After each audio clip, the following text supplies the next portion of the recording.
السلام علیکم فرینڈز، میں نوشین انصاری آپ کے ساتھ شیئر کرتی ہوں اپنے آج کا ٹاپک انسان کسی حال میں خوش نہیں۔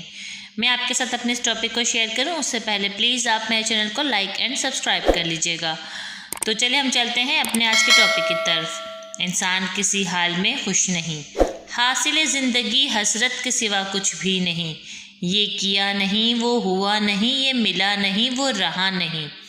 انسان کی فطرت یہ ہے کہ انسان ہر حال میں خود کو نامکمل تصور کرتا ہے۔ انسان اگر غریب ہے تو وہ ہمیشہ اپنی غریبی کا رونا روتا ہوا ہی نظر آتا ہے، اور اگر امیر ہے تو تمام تر سہولیات اور آرائش کے باوجود بے سکونی اور راحت سے محرومی پر ناخوش ہوتا ہے۔ صبر و شکر اور قناعت اکثر انسان نہیں کرتے۔ ہر انسان خود کو نامکمل اور سامنے والے کو مکمل تصور کرتا ہے اور اللہ کا شکر گزار نہیں رہتا، اس ذات باری تعالیٰ کی ناشکری کرتا ہے۔ ایک جگہ اللہ کا ارشاد ہے، اگر تم اللہ کا شکر ادا کرو گے تو میں تمہاری نعمتوں میں اور اضافہ کر دوں گا۔ ایک اور جگہ ارشاد باری ہے، اگر کفران نعمت ناشکری کرو گے تو میرا عذاب بہت سخت ہے۔ انسان کی ناشکری کی ایک بہترین مثال یہ ہے کہ وہ اپنی موجودہ حالت سے ناخوش ہے۔ ایک معذور انسان پاؤں والے کو دیکھ کر افسوس کرتا ہے کہ اس کے پاس پاؤں نہیں۔ پاؤں والے کو سائیکل چاہیے تو سائیکل والے کو بائیک والے کی چاہت گاڑی ہے اور گاڑی والے کی خواہش جہاز ہے۔ یعنی یہ کہ کوئی انسان کسی حال میں خوش نہیں۔ اپنے حال کو بہتر بنانا بری بات نہیں، پر جو پاس موجود ہے اس میں مطمئن نہ رہنا، دوسروں کی چیزوں پر نظر رکھنا، اللہ کی ناشکری کرنا اس کے عذاب کو دعوت دیتا ہے۔ جب اللہ نے انسان کو تخلیق کیا تو فرشتوں سے پوچھا، اس کا سکون کہاں رکھا جائے؟ فرشتوں نے کہا، اسے دنیا کے سب سے اونچے مقام پر رکھ دیا جائے۔ جواب ملا، نہیں، یہ وہاں پہنچ جائے گا۔ فرشتوں نے کہا، سمندر کی گہرائیوں میں؟ جواب آیا، یہ وہاں بھی پہنچ جائے گا۔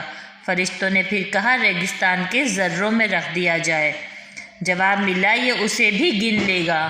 فرشتوں نے کہا، باری تعالیٰ، اس کو پھر کہاں رکھا جائے؟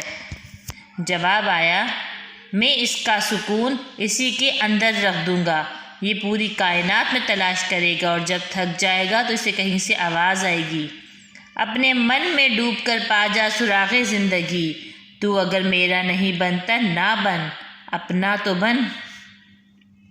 انسان کی خاصیت ہوتی ہے کہ اپنی مصیبت کو بڑی اور دوسرے کی مصیبت کو کم سمجھتا ہے۔ اگر کسی طرح اس کو اپنی مصیبت سے نجات دلائی جائے اور دوسروں کی مصیبت اس کے سر لاد دی جائے تو معلوم ہو کہ پہلی مصیبت ہی بہتر تھی۔ یونانی فلسفی سقراط کا کہنا ہے، اگر دنیا کی تمام مصیبتوں کو ایک جگہ جمع کر دیا جائے اور سب کو برابر بانٹ دیا جائے تو لوگ پہلی مصیبت کو ہی غنیمت جانیں۔ ہر انسان کا بھروسہ اس بات پر پختہ ہونا چاہیے کہ اللہ نے اسے مکمل بنایا ہے، وہ ہمیں ہماری برداشت سے بڑھ کر غم نہیں دے گا، اور جو ہمارے لیے بہترین ہے ہمیں وہی عطا کرے گا۔ تو ہمیں اپنے حال میں ہمیشہ خوش رہنا چاہیے، جو ہے جیسا ہے اس کا شکر گزار ہونا چاہیے۔ شکریہ فرینڈز۔